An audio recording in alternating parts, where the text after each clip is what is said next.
Good morning, dear friends. Greetings in the precious name of our Lord Jesus Christ on this first Sunday after Easter.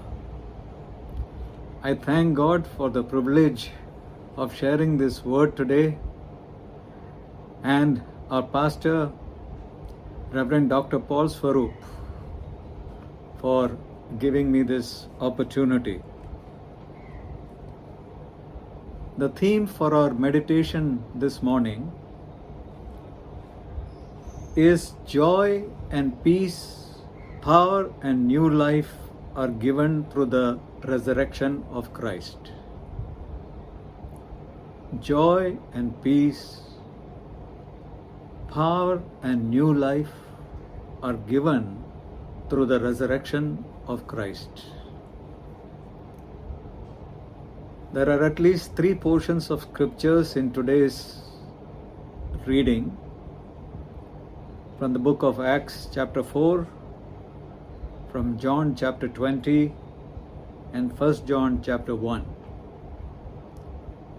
But I will focus our thoughts, our meditation on the Gospel of John chapter 20. Beginning from verse 19 onwards. On the evening of that day, the first day of the week, the doors being shut where the disciples were for the fear of Jews, Jesus came and stood among them and said to them, "Peace be with you." When he had said this, he showed them his hands and his side. Then the disciples were glad when they saw the Lord. Jesus said to them again, "Peace be with you. As the Father has sent me, even so I send you." And when he had said this, he breathed on them and said to them, "Receive the Holy Spirit. If you forgive the sins of any, they are forgiven. If you retain the sins of any, they are retained." Now Thomas, one of the 12, called the twin, was not with them when Jesus came. So the other disciples told him, "We have seen the Lord." But he said to them, "Unless I see in his hands the print of the nails, and place my fingers in the mark of the nails, and place my hand in his side, I will not believe." 8 days later, his disciples were again in the house, and Thomas was with them. The doors were shut, but Jesus came and stood among them and said, "Peace be with you." Then he said to Thomas, "Put your finger here and see my hands, and put out your hand and place it in my side. Do not be faithless, but believing." Thomas answered, "My Lord and my God." Jesus said to him, "Have you believed because you have seen me?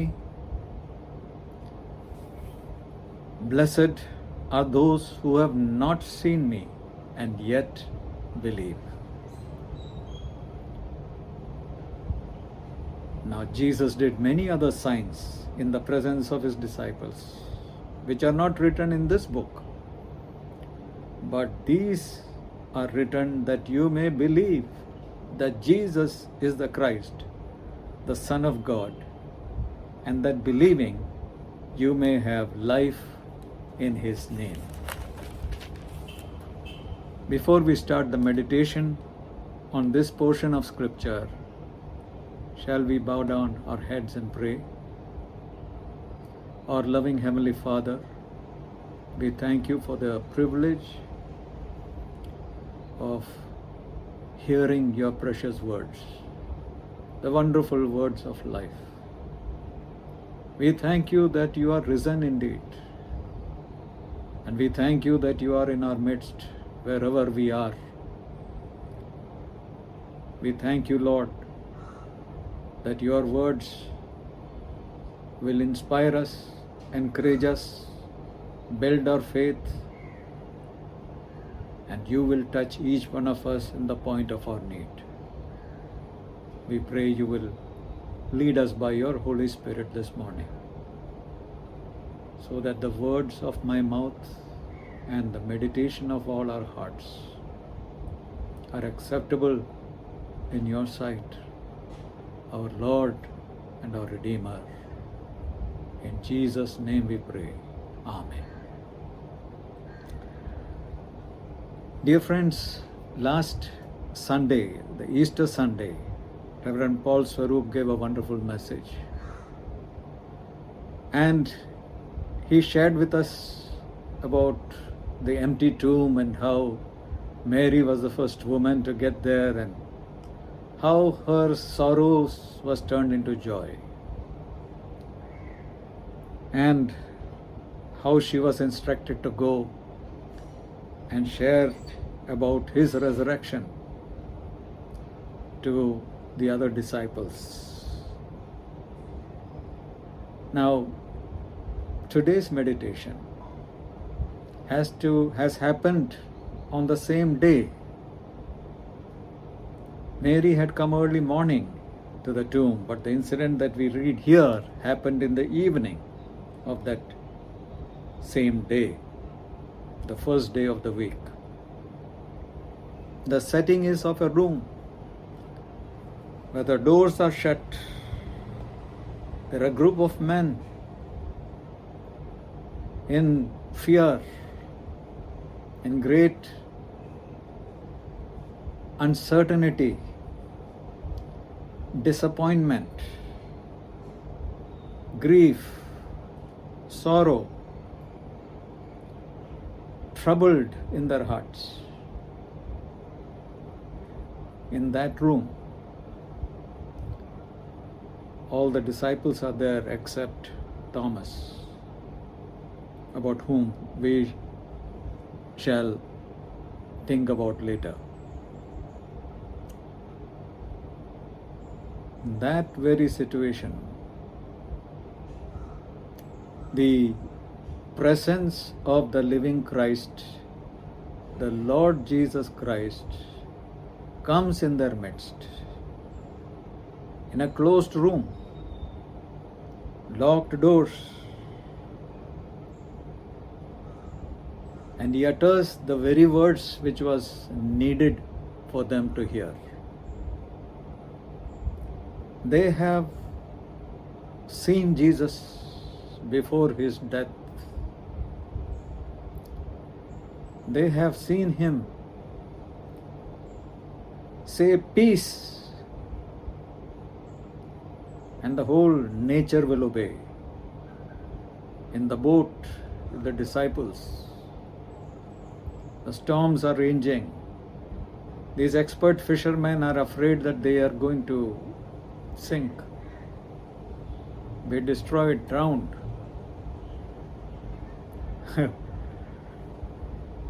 But Jesus Christ was in the same boat. When fear took over, when there was panic, the Lord Jesus Christ was with them in that boat. He uttered the same word, not to the people, but to the wind and the waves. He said, "Peace, be still." The winds and the waves obeyed him immediately. The disciples have seen how people were relieved of their fears. Suffering people, how the Lord Jesus Christ had delivered them from torment, from the spirits of evil. the demonic spirits, how they were healed of incurable diseases, how the Lord has done many miracles. They have seen Lazarus being raised from the dead, little girl being raised from the dead. They have been familiar with his words. But now, in that time of despondency, of fear, what better words and who else would encourage them than their own Savior, their shepherd right in their midst, speaking to them the word of peace. Peace be with you. Jesus knew that how afraid they were, because he had gone, he had died. The good shepherd had given his life for his sheep. They felt like they were like orphans.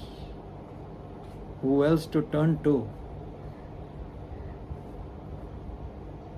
By those words and his presence there, we read that the disciples were glad when they saw the Lord.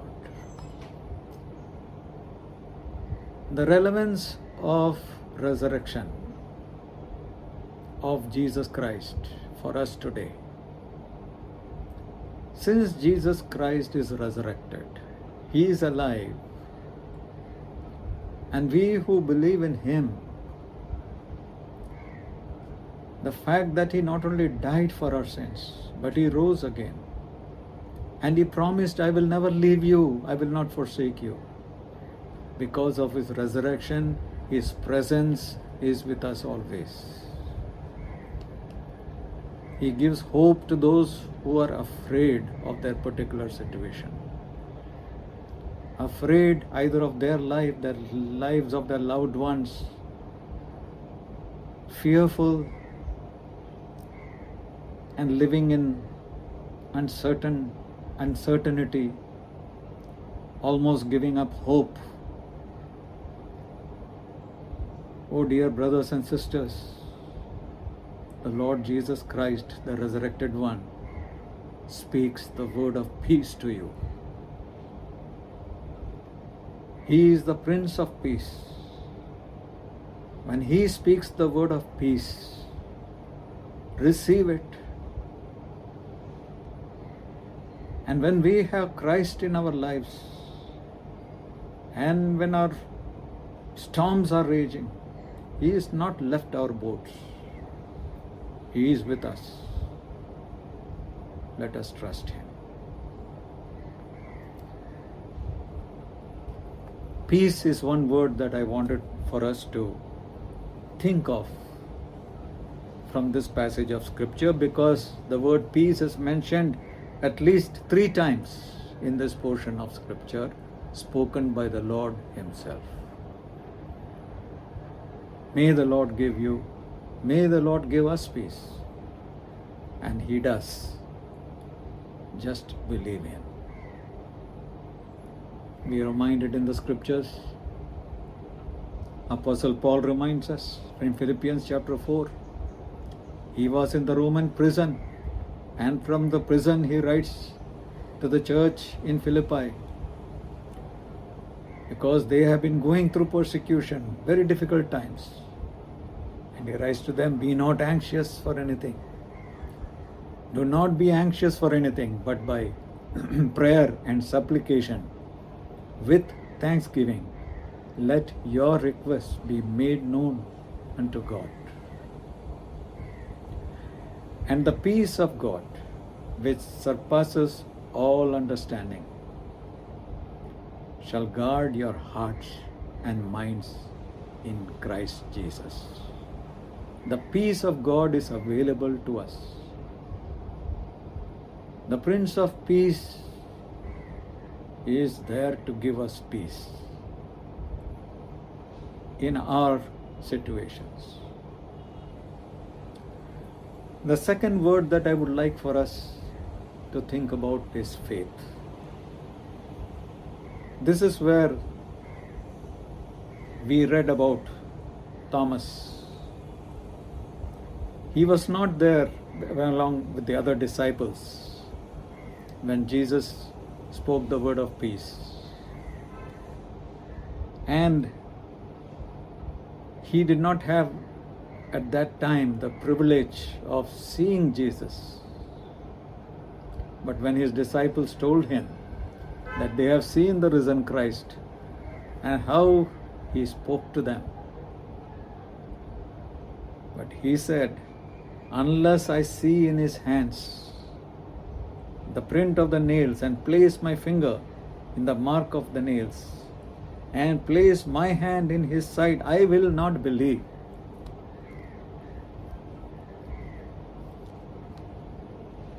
It seemed that it was too good to be true. He was honest. He really wanted to know, is it possible for Jesus Christ, who was just crucified 3 days ago, that he would be alive? No. I'll have to prove it. I'll have to make sure that it was him and it was not somebody else. So 8 days later, the scripture says, the disciples this time along with Thomas were in the room. And this time also the doors were shut. But Jesus appears. He stood among them and said again, peace be with you. For Jesus, every disciple, every child of his, every sheep of his is important. Thomas needed to experience the reality of the resurrection of Christ. He was a close follower of Jesus. He was very bold among the disciples. And it is to him that Jesus spoke from John chapter 14, when he asked Jesus, where is the way you show us? You said that that you are preparing a place for us and that you will take us where you are. Let not your heart be troubled. Believe in God, believe in me. But where is the place? How do I get there? And it is to him Jesus said, I am the way, the truth, and the life. No one comes to the Father but by me. The Lord, he was an earnest seeker, a bold follower of Jesus. Jesus knew exactly what Thomas was thinking. And he comes into the room, and that was enough. Just the fact that Thomas saw Jesus Christ and heard Jesus speak to him and say, put your finger here, see my hands, put out your hand and place it on my side. Do this, believing. We don't read here Thomas touching Jesus. Those words and the presence of Christ was convincing. The response of Thomas was, oh my Lord, my God.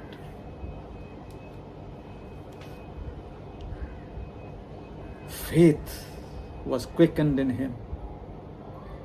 Jesus became the Lord. He is his God. And Jesus said to him, have you believed because you have seen me? Blessed are those who have not seen and yet believed.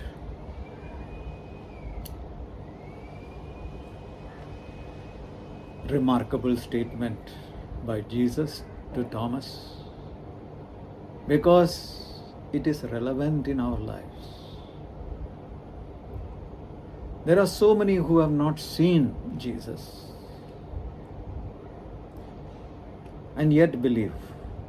Our faith in Jesus Christ, though we have not seen Him, His resurrected Jesus, with our own eyes yet, but the faith that we have in this historical account and the witness, the first-hand eyewitness of those who were with Jesus, which resulted in the formation of the church,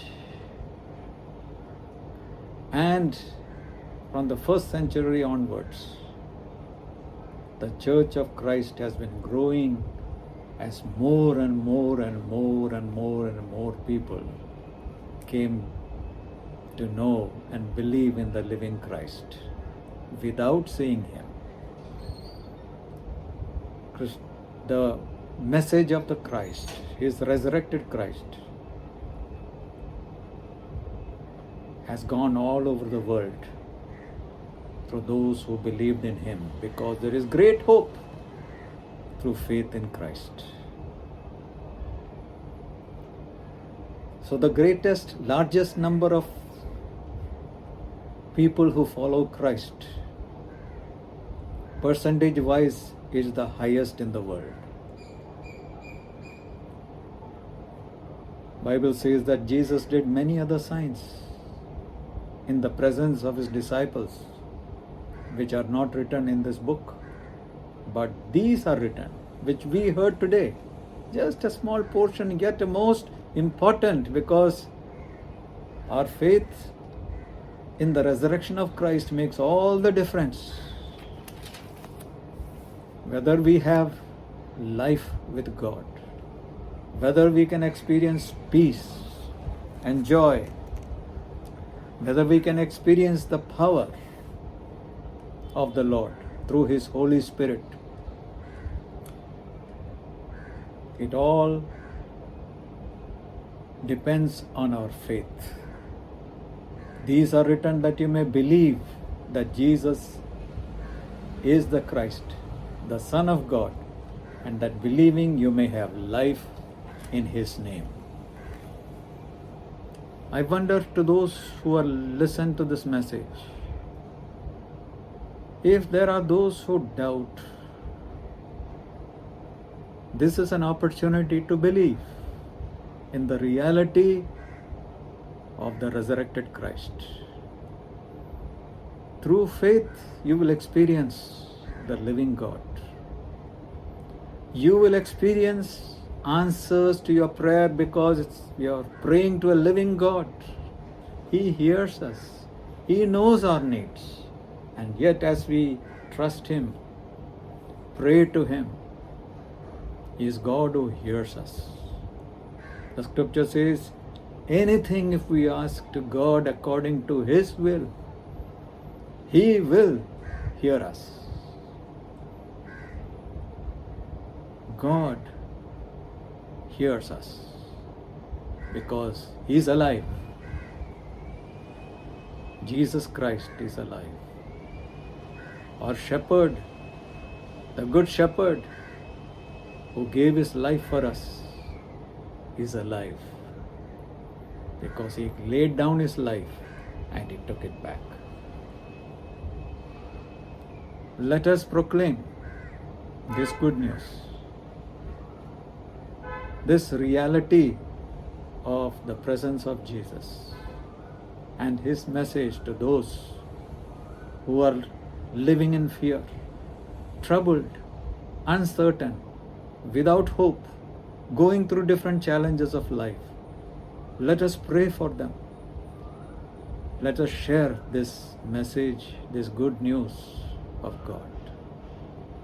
Praise be to God for our living Christ. Amen. May the Lord bless you all.